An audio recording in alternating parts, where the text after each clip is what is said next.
Okay, we are watching together an episode from The Prisoner, shown 1967 to 68, primarily in Great Britain. And the title of this episode is Free for All.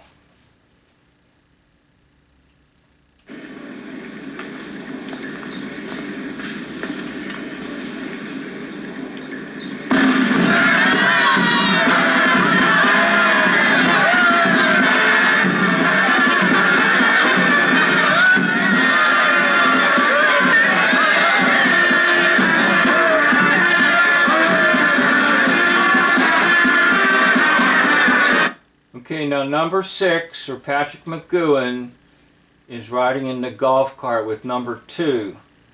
And he's just been sort of enticed into the political system with a little bit of a hope inside of him that he can, quote, run for office and maybe win. Notice how in the poster there, you've got the one-eye symbolism right behind Patrick McGoohan.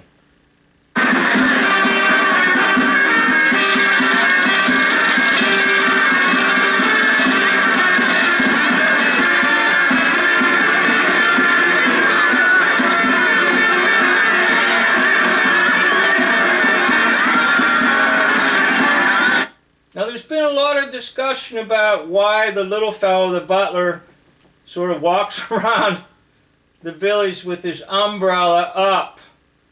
And it's a topic of discussion. Nobody's too definitive about it.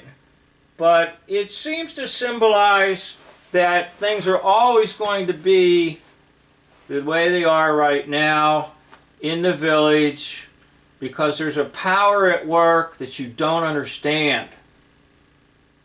That number 2 is under number 1, and if I'm correct, number 1 is basically the devil, who's the prince of this world, who's the ruler of this world. And that is that.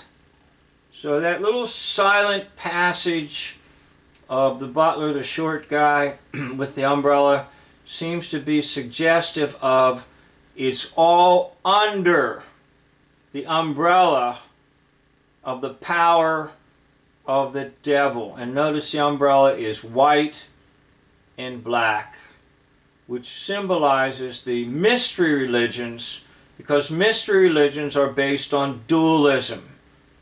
Black needs white and white needs black. God needs the devil and devil needs God. Good needs bad and bad needs good.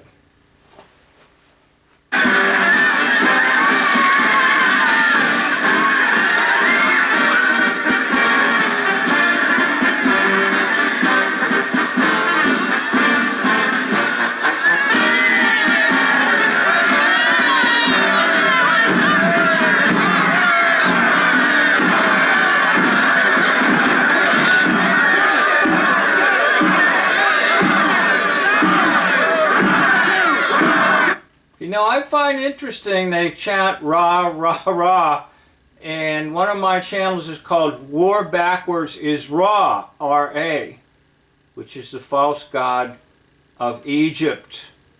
Now, I'm not sure if that's exactly what they had in mind by the crowds chanting that, but that's my application.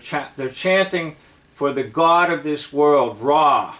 And again, the whole village is under the power of Ra, or the devil, or the evil one, and it's just going to stay that way no matter what, even if number 6 runs and wins. Good people of our community, there's recently a lack of opposition in the matter of free election. This is not good for our community and reflects an acceptance of things as they are. We know what we must do. What must we do? Notice how he's got total control of the crowd. He said, we. and supposedly it's free elections.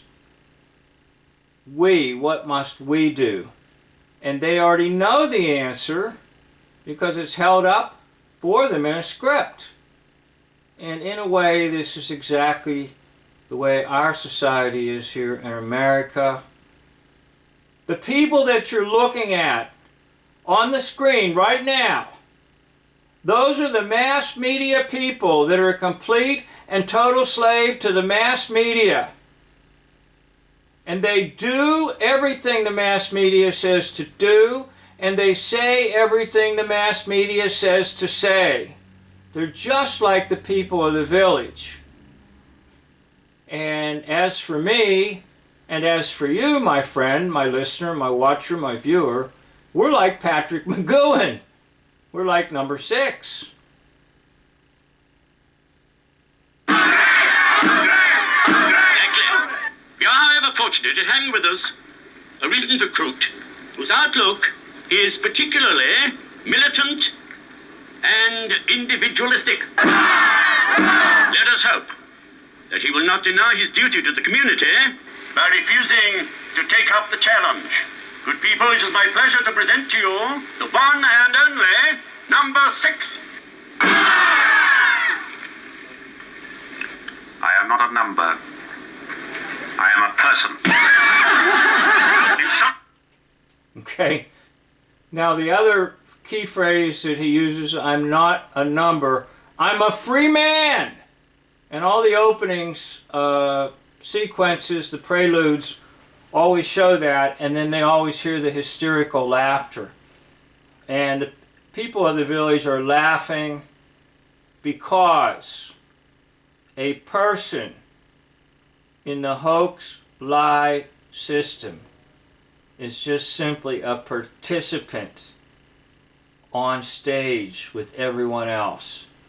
So when you yell out and scream out, I'm not a number, I'm a person, well, the system laughs at you because you're just on stage with everybody else. At some time, all of you held positions of a secret nature and had knowledge that was invaluable to an enemy. Like me, you are here to have that knowledge protected or extracted. That's the stuff to give them. Unlike me, many of you have accepted the situation of... See, he says that's the stuff to give them. In other words, propaganda. Even though he's trying his best, even though he really wants to do what he says he wants to do, it's just still feeding the masses more propaganda, because nothing's going to change.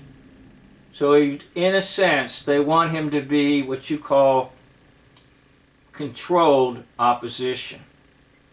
And right now he's just playing into their hands, and he's functioning as controlled opposition. imprisonment and will die here like rotten cabbages. Keep going, beloved. The rest of you have gone over to the side of our keepers. Which is which? How many of each? Who's standing beside you now? I intend to discover who are the prisoners and who are the warders. Well, that's an interesting phrase, because when you go out into the society around you and you mingle and you talk, you want to talk like I'm talking to you now. You want to find someone out there who knows we've been scammed, who knows that everything is a facade, it's false, it's a fraud. But as you begin to try to do that, you will discover that a lot of them around you actually are wardens of the system, okay? That they protect the system. And they don't want someone like you around. They don't want someone like me around, because we're threatening to them. And we're also saying to them indirectly that they haven't figured it out yet. And in a way, that's insulting. So who are the prisoners and who are the warders? Who are the ones that are helping them out? Well, just be careful when you're out there about who you are talking to and exactly what you are saying to them. shall be running for office in this election. Good people, let us applaud a citizen of character. May the better man win, and a big hand for number 6.